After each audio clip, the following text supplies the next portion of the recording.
بسم اللہ الرحمن الرحیم۔ اس باب میں جو روایتیں زیر بحث ہیں،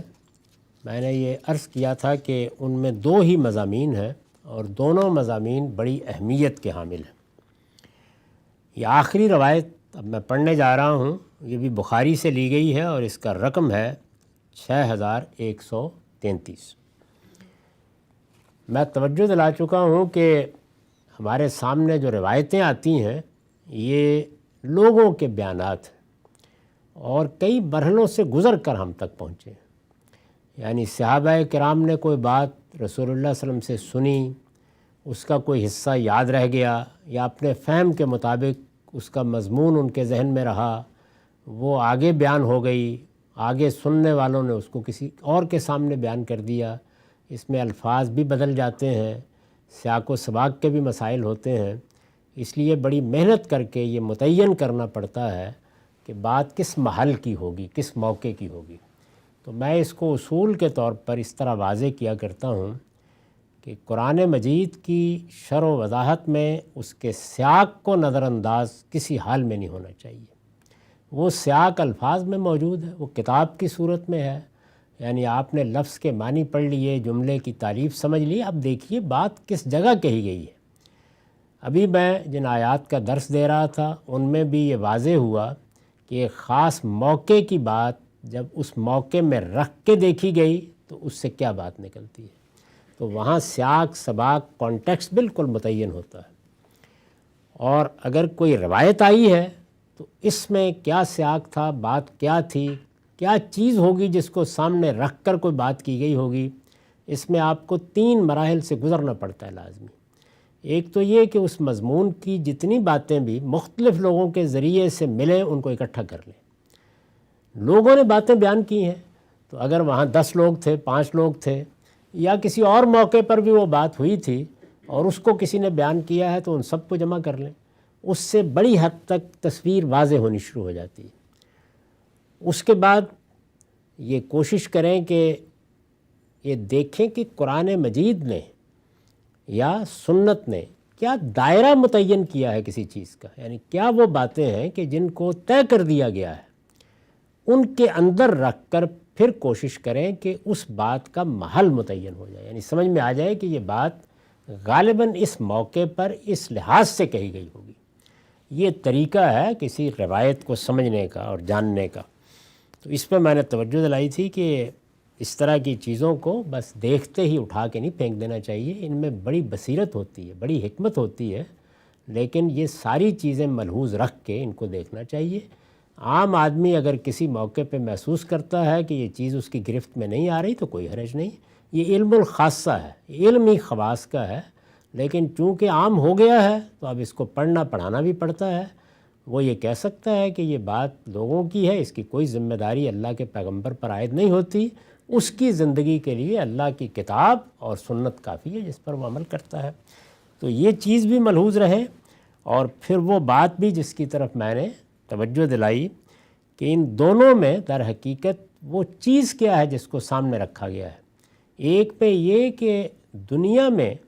جب تم انسان کو اپنے ارادہ و اختیار کو استعمال کرتے ہوئے دیکھتے ہو تو یہ خدا کا دیا ہوا اختیار ہے، یقیناً اسی کا دیا ہوا ہے، اس نے اپنی کتاب میں اس کو بیان کیا ہے۔ اس اختیار کا شعور مجھے آپ سب کو حاصل ہے، اسی سے انسان انسان کہلاتا ہے کہ وہ جبلتوں کا پیرو نہیں ہے۔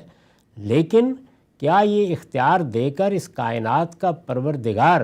اس سے بے خبر رہا یا بے خبر تھا؟ تو یہ روایتیں بتاتی ہیں کہ نہیں، اس کا علم پہلے سے موجود تھا، اور اس علم پر ایمان رکھنا بھی اتنا ہی ضروری ہے جتنا اس ارادے و اختیار کو سمجھنا ضروری ہے،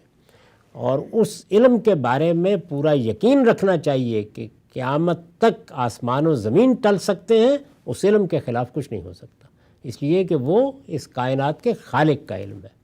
اور دوسرے یہ کہ انسان اپنی ضرورتوں کے لیے بعض تدبیریں کرتا ہے، وہ تدبیریں بعض حالات میں لازم ہوتی ہیں، جیسے کہ علاج کرانا ہے مثال کے طور پر۔ بعض موقعوں پر انسان کے لیے وہ تدبیریں نتائج حاصل کرنے کی ناگزیر ضرورت ہوتی ہیں، جیسے جائے گا محنت کرے گا تو تبھی جا کر اس کو رزق ملے گا، لیکن یہ ساری تدبیریں اس ایمان کے ساتھ کرنی چاہیے کہ اللہ چاہے گا تو وہ نتیجہ نکلے گا، نہیں چاہے گا تو نہیں نکلے گا۔ تو یہ دو چیزیں بیک وقت ہاتھ میں لے کر جب چلتا ہے تو وہ بندہ مومن ہے، یعنی تدبیر میں کوتاہی نہ کرے اور اس پر پورا یقین رکھے، اور نتیجے کے معاملے میں یہ سمجھ لے کہ وہ میرے رب کی مرضی کے بغیر نہیں نکل سکتا، اور میری تدبیر کے علی الرغم بھی نکلے گا، وہ نکالنا چاہے گا تو اس طرح بھی نکلے گا۔ تو یہ سمجھ لیں، یہ اصل مضمون یہ ہے۔ اب روایت عن عبداللہ قال حدثنا رسول اللہ صلی اللہ علیہ وسلم وهو الصادق المصدوق ان احدکم یجمع خلقہ فی بطن امہ 40 یوما ثم یکون فی ذلک علقۃ مثل ذلک ثم یکون فی ذلک مضغۃ مثل ذلک ثم یرسل الملک فینفخ فیہ الروح ویؤمر باربع کلمات بکتب رزقہ واجلہ وعملہ وشقی او سعید فوالذی لا الہ غیرہ ان احدکم لا یعمل بعمل اہل الجنہ حتی ما یکون بینہ وبینہا الا ذراع فیسبق علیہ الکتاب فیعمل بعمل اہل النار فیدخلہا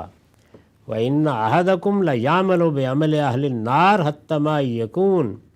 بَيْنَهُ وَبَيْنَهَا إِلَّا ذِرَاعٌ فَيَسْبِقُ عَلَيْهِ الْكِتَابُ فَيَعْمَلُ بِعَمَلِ أَهْلِ الْجَنَّةِ فَيَدْخُلُهَا۔ عبداللہ رضی اللہ عنہ روایت کرتے ہیں کہ رسول اللہ صلی اللہ علیہ وسلم نے ہم سے بیان کیا، اور آپ صادق بھی تھے اور مصدوق بھی۔ آپ نے فرمایا، یہ حقیقت ہے کہ تم میں سے ہر آدمی کی خلقت اس کی ماں کے پیٹ میں 40 دن تک نطفے کی صورت میں جمع رہتی ہے، پھر اتنی ہی مدت میں لہو کی پھٹکی ہو جاتی ہے، پھر اتنی ہی مدت میں گوشت کی بوٹی بن جاتی ہے، اس کے بعد فرشتہ بھیجا جاتا ہے اور وہ اس میں روح پھونکتا ہے۔ یعنی اس میں رسول اللہ نے یہ واضح کیا کہ انسان کی حیوانی زندگی تو اس جرثومے میں بھی ہوتی ہے جس سے ابتدا کی جاتی ہے، لیکن حیوانی زندگی کے بعد اس کو جو انسانی شخصیت ملتی ہے یہ ایک خاص مرحلے تک پہنچنے کے بعد ملتی ہے۔ اسی پر ہمارے فقہا نے اسقاط کے بارے میں فتوے کی بنیاد رکھی ہے کہ جب تک زندگی حیوانی ہے کسی ضرورت کے تحت اسقاط کرایا جا سکتا ہے، ابارشن کرائی جا سکتی ہے، لیکن جب یہ مرحلہ آ جاتا ہے تو پھر وہ انسان ہے، پھر اس کے خلاف کوئی اقدام نہیں کیا جا سکتا۔ اس روایت میں جو مرحلہ بیان ہوا ہے وہ بالکل وہی ہے جو قرآن میں بھی بیان ہوا ہے۔ اس کے بعد فرشتہ بھیجا جاتا ہے اور اس میں روح پھونکتا ہے، اسے 4 چیزوں کا حکم دیا جاتا ہے، یعنی اس کا کہ اس کی روزی لکھے، یعنی اس کو دنیا میں کیا کیا چیزیں ملیں گی، کیا عنایتیں اس پر ہوں گی، اللہ تعالیٰ کو کیا کیا چیزیں اس کے لیے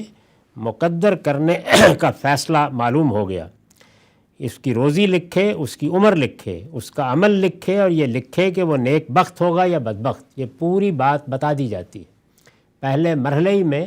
اور یہ میں عرض کر چکا ہوں کہ اس لیے بتا دی جاتی ہے کہ اس پوری زندگی میں جو کچھ قانون قدرت کے مطابق ہونا ہے اور وہ خودکار طریقے سے ہوتا ہے، اور جو میرے اور آپ کے ارادے اور اختیار سے ہونا ہے، اس کو آزاد نہیں چھوڑا جا سکتا۔ اس کے لیے ہر مرحلے کی نگرانی خدا کے فرشتے کرتے ہیں تاکہ وہ مجموعی حکمت کے خلاف کوئی کام نہ کر ڈالے۔ یعنی اس کا کہ اس کی روزی لکھے، اس کی عمر لکھے، اس کا عمل لکھے، اور یہ لکھے کہ وہ نیک بخت ہو یا بدبخت۔ میں قسم کھاتا ہوں اس کی جس کے سوا کوئی معبود نہیں کہ لا ریب تم میں سے کوئی جنتیوں کے کام کرتا ہے، یہاں تک کہ اس میں اور جنت میں ہاتھ بھر کا فرق رہ جاتا ہے، لیکن پھر یہی نوشتہ اس پر غالب آ جاتا ہے اور وہ دوزخیوں کے کام کرنے لگ جاتا ہے، لہٰذا دوزخ میں داخل ہو جاتا ہے۔ اسی طرح تم میں سے کوئی عمر بھر دوزخیوں کے کام کرتا ہے، یہاں تک کہ اس میں اور دوزخ میں ہاتھ بھر سے زیادہ کا فرق نہیں رہ جاتا، لیکن پھر یہی نوشتہ غالب آ جاتا ہے اور وہ جنتیوں کے کام کرنے لگتا ہے، لہٰذا جنت میں داخل ہو جاتا ہے۔ مطلب یہ ہے کہ اس علم میں تو چیزیں طے کر دی گئی ہیں، لیکن کسی کی زندگی کو دیکھ کر تم جب تک وہ دنیا سے رخصت نہیں ہوتا کوئی فیصلہ نہیں کر سکتے۔ نہیں کہا جا سکتا کہ ساری زندگی خیر کرتے کرتے آخر میں کیا کر ڈالے گا، اور ساری زندگی برائی کرتے کرتے آخر میں اللہ توفیق دے گا، توبہ کرے گا، اللہ کے ہاں رجوع کرے گا۔ تو لوگوں کے بارے میں اپنے مشاہدے کی بنیاد پر کوئی حکم نہیں لگانا چاہیے اور کوئی فتوے نہیں صادر کرنے چاہیے۔ مطلب یہ ہے کہ علم الہی کبھی غلط نہیں ہوتا۔ اللہ تعالیٰ نے جو کچھ انسان کی خلقت کے فرشتوں کو بتا دیا تھا بالآخر وہی ہو کر رہتا ہے، تاہم جو کچھ ہوتا ہے انسان کے ارادہ و اختیار سے ہوتا ہے۔ یہ ارادہ و اختیار اسی پروردگار کا دیا ہوا ہے۔ انسان اگر خدا کے ہاں جواب دہ ہے، مسئول ہے، تو اسی ارادہ و اختیار کی بنا پر ہے، اور اسے یہ حقیقت ہمیشہ پیش نظر بھی رکھنی چاہیے۔ نبی صلی اللہ علیہ وسلم کی طرف ان روایتوں کی نسبت اگر صحیح ہے تو آپ نے یہ حقائق اسی مقصد سے بیان فرمائے ہیں تاکہ علم الہی کے بارے میں کوئی غلط فہمی نہ ہو۔ وآخر دعوانا الحمدللہ رب العالمین۔